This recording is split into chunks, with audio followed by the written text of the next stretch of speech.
मेरे भारत के साथियों, डॉक्टर दुआ का हार्दिक अभिनंदन, नमस्कार।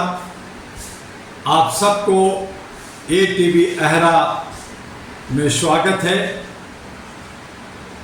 हर बार मैं आप सबको और आप सबसे विनती करता हूं कि ATV अहरा को ज़्यादा से ज़्यादा सब्सक्राइब कीजिए, लाइक कीजिए और अपना कमेंट भी ज़रूर भेजिए ताकि मैं कुछ सुधार कर सकूं और आपके मन के हिसाब से दिल की बातें हम कर सकें। जैसा कि मैंने भारत की मीडिया ने जब एग्जिट पोल दिया 400 पार का उन लोगों ने नारा दिया कि NDA आ रही है, मैंने कहा था कि उसका आधा हो जाएगा, कमोबेश वही हुआ है। जो मैं एक मूवमेंट लेके चला था कि बीजेपी को मैं हराऊंगा, पूरे भारत में मैंने भ्रमण किया, वहां मैं अपने आप को जीत महसूस कर रहा हूं। क्योंकि आज किसी भी पार्टी को मैंडेटरी, कोई भी पार्टी सिंगल अकेले दम पे 272 नहीं पार किया।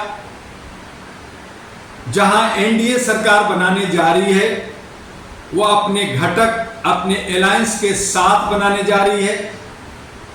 अब उनमें जो अहम और ईगो था वो चकनाचूर हुआ है। यहां पे NDA सरकार नहीं बनाती अगर सही पारदर्शिता के साथ इलेक्शन कमीशन और न्यायपालिका सही तरीके से काम करती। लेकिन कहीं ना कहीं कुछ ना कुछ तो गड़बड़ घोटाला है। जनता की हार हुई है क्योंकि जनता वर्सेस सरकार की ये चुनाव थी और इसमें अगर जितना भी उनको आ रहा है उसमें से 40-50 अगर आप माइनस कर दें तो आप देखेंगे कि ये सरकार बनाने की स्थिति में नहीं थे। तो ये जो 40-50 का क्या कुछ हुआ, कैसे हुआ, ये एक विषय जांच की है। बहुत हंगामा होगा, इंक्वायरियां की मांग होगी, कई जगह रिकाउंटिंग की बात होगी, कई जगह जो बैलेट पेपर, जो आपका EVM मशीन की चोरी हुई, गायब हुई, बदली गई, उन सब पे उंगलियां उठेगी।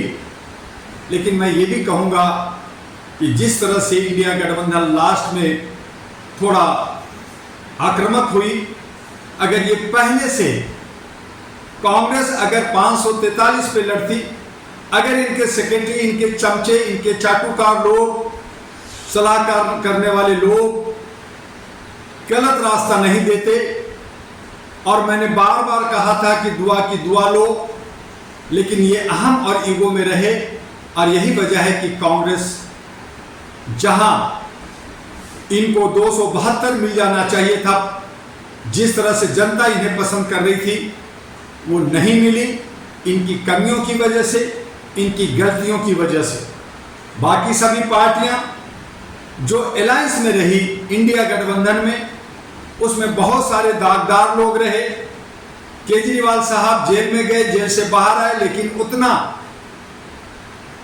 असर जनता पे नहीं पड़ा। जनता समझ गई थी, जान गई थी कि इसके अंदर भी बहुत सारी कमियां हैं। BSP जो गठबंधन में ना आकर के वो जो है वोट अपना 19% जो वोट आती थी उनको, वो काट करके बीजेपी को भारी बहुमत से जिताने के लिए जो मंशा बनाई थी, उनकी मंसूबा टूटा।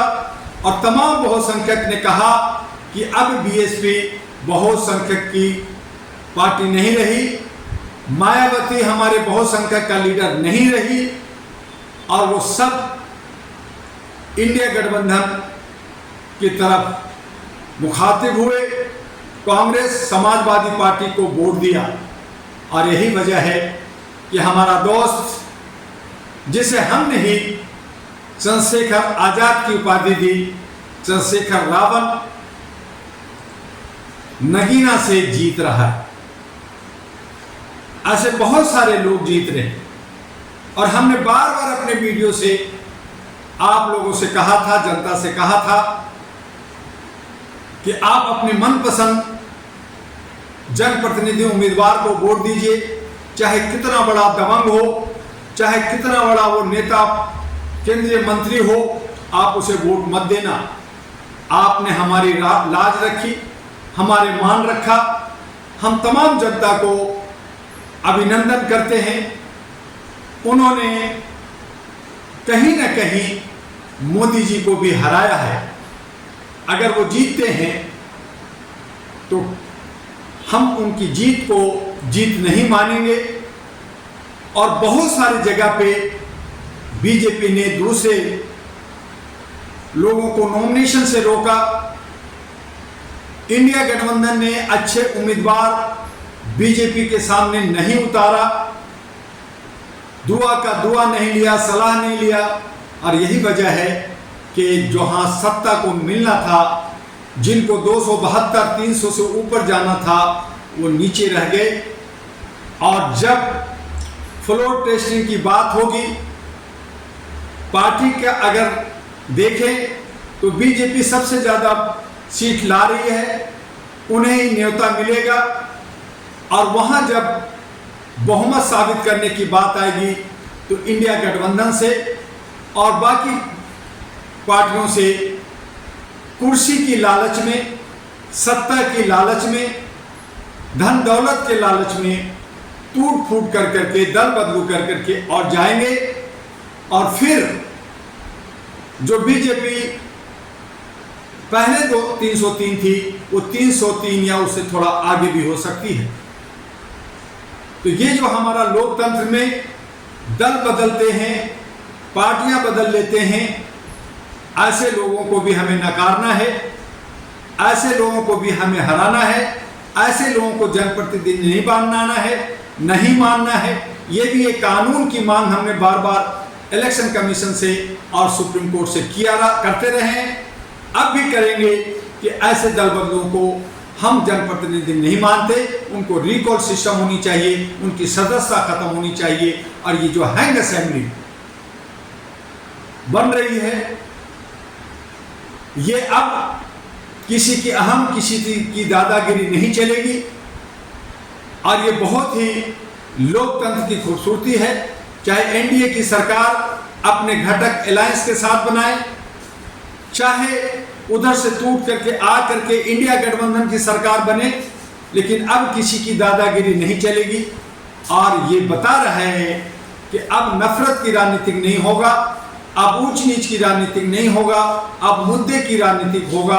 और जो समाज और देश के लिए काम करेगा, जनता के साथ जुड़ा रहेगा, जनता के बीच में रहेगा, वही जीतेगा। और जो अपने आप को वीवीआईपी मानेंगे, जो एयर कंडीशन में बैठ करके कहेंगे कि मैंने एक दिन वोट मांगने गया, बाकी मैं आपका चरण मैंने छुआ, लेकिन बाकी 5 साल आपसे चरण छुआऊंगा, वीआईपी कल्चर में रहूंगा, बड़े बड़े कोठरियों में रहूंगा, ऐशो आराम में रहूंगा। तो जनता सब जान गई है, समझ गई है, सभी को सजा मिलेगा। और इसीलिए डॉक्टर दुआ ने अहरा, all India human rights national party ANP, अहरा नेशनल पार्टी लेकर के जो 2009 में रजिस्टर्ड हुई थी, हमने आगे नहीं उतारा था। लेकिन अब मानवीय मूल्यों के लिए, मानवता के लिए, इंसानियत के लिए हम जितने भी राज्यों में असेंबली इलेक्शन होने जा रहा है, जिसमें खास करके अक्टूबर में, सितंबर में हमारा कश्मीर में, हरियाणा में, दिल्ली में, फिर बिहार, फिर केरला, वेस्ट बंगाल और नॉर्थ ईस्ट के राज्यों में हम सब मानवीय मूल्यों को प्रतिष्ठापित करने के लिए अहरा नेशनल पार्टी को लेकर के उतर रहे हैं।